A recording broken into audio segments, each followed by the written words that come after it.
I begin by expressing my gratitude for the hard work of Select Committee officials and officials from Mobi who supported the committee in our work, to all of those who made submissions, and indeed to David Bennett, the chair of the committee, and other committee members, especially for the trip that the committee made to Greymouth to hear submissions, which was an arduous trip because of the circumstances on the day, but one that I know that my community particularly appreciated.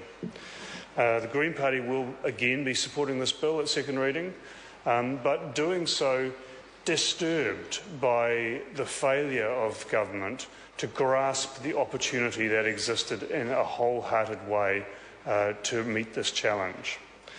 As members know, I live close to the site of the Pike River mine, and I've been closely involved in the aftermath of the tragedy, and I've had three main objectives: to recover the bodies of the 29 men who were killed in the disaster, if that's at all possible, to investigate and get to the bottom of what occurred and what caused that tragedy, and thirdly, to improve the systems that we use in order that such tragedies can be avoided in the future, insofar as we are able to do that.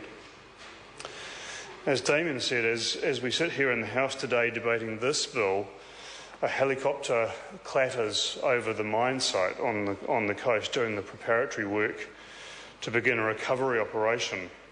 Finally, 3 long, agonising years after the disaster occurred. We hope that it may be possible to recover at least some of the men. We hope also that it may be possible to recover some evidence to fill some of the gaps that still exist in our understanding of what exactly happened, what went wrong, and how that might be prevented in the future.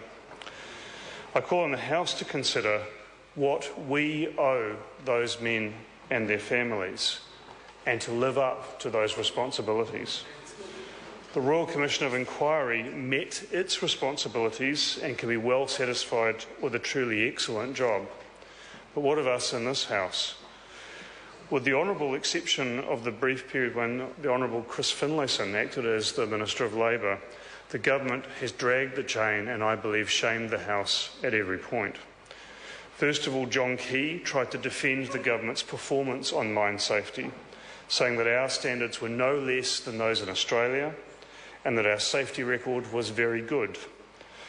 All of the subsequent facts that have emerged have illustrated just how contemptibly wide of the mark those claims were, but typical of a government whose first reaction to anything that goes wrong is the Bart Simpson-like, "It wasn't me, it's not my fault, you can't prove a thing."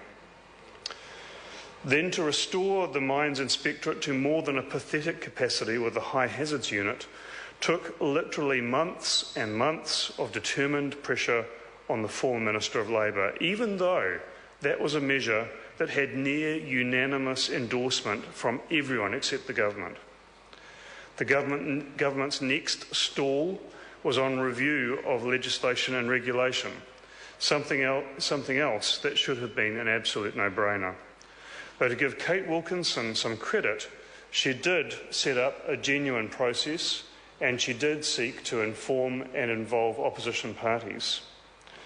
I wonder now whether that's the reason for her demotion by John Key, too open to a genuine review of legislation and regulations in this area.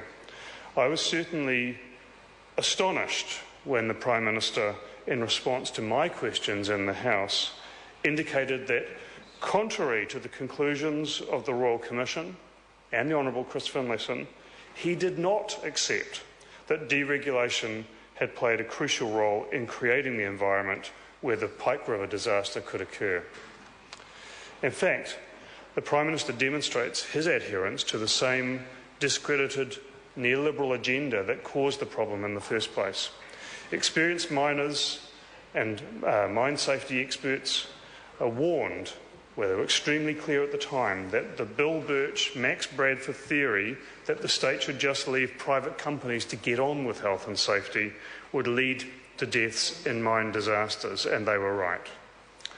The problem that government now has is that with 29 men lying dead in Pike River, it's hard for them to wriggle out of implementing either the recommendations of the Royal Commission or of the Health and Safety Task Force. So instead, we hear grand words about honour, but implementation that falls short of what is really needed.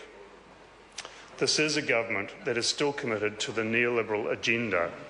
They are viscerally opposed to greater state control over the operation of private businesses and despise the ideas of greater regulation or greater say for unions on behalf of working people.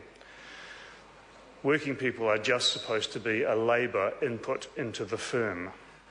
That's what lies at the heart of the shortcomings of this bill.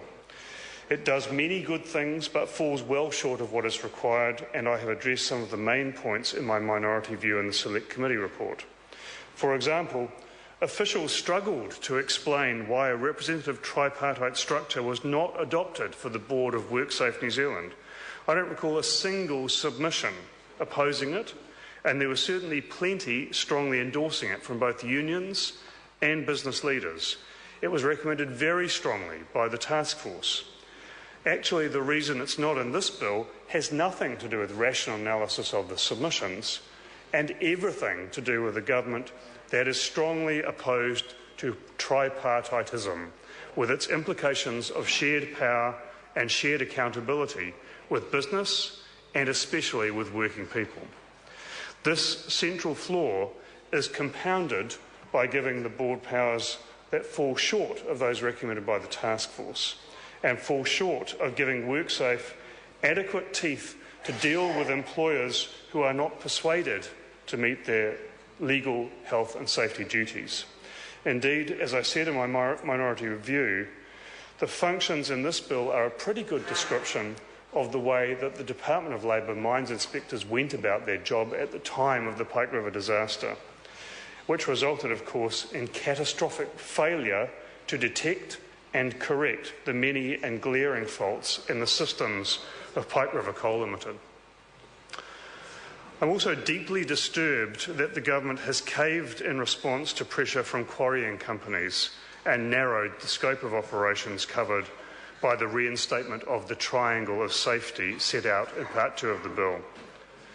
For anyone who sat through the evidence heard by the Royal Commission or who has read the Royal Commission's report, one of the clearest conclusions was that the disaster was not the result of a single risk factor. Rather, the disaster occurred because multiple failings lined up on the day. Defences against harm in legislation, regulation, enforcement, company policy, company operating procedures, training, worker behaviour, equipment and many other areas all contain the potential for error, and the disaster was the result of some combination of these. So to now take one single risk factor, the risk of explosion, and say, where this risk exists, we will bolster safety systems with check inspectors, but in other analogous situations where that particular risk doesn't exist, we're going to do nothing, is a total failure to understand even the most basic conclusion from the Royal Commission. In my first reading speech, I quoted Bill Brazel, a mining safety expert, who said in 1995, "Furthermore, the Health and Safety and Employment Act is being used as a manipulative device to eliminate management structures and many historically formed mining codes of practice that were firmly established in the heart of previous legislation, much of which has proved successful over 100 years. Should this situation be allowed to continue without intervention, the end result can only be the escalation of potential for disaster." I would say, in the failures by this government to wholeheartedly implement the recommendations of the Royal Commission and the Task Force, the government instead aligns itself with those responsible for that fatal manipulation of health and safety law in the first place. Those 29 men deserve better, Mr. Speaker. I call Mike Sabin. Thank you, Mr. Speaker. I just want to acknowledge the contributions of Damien O'Connor and Mr. Little, both people with knowledge and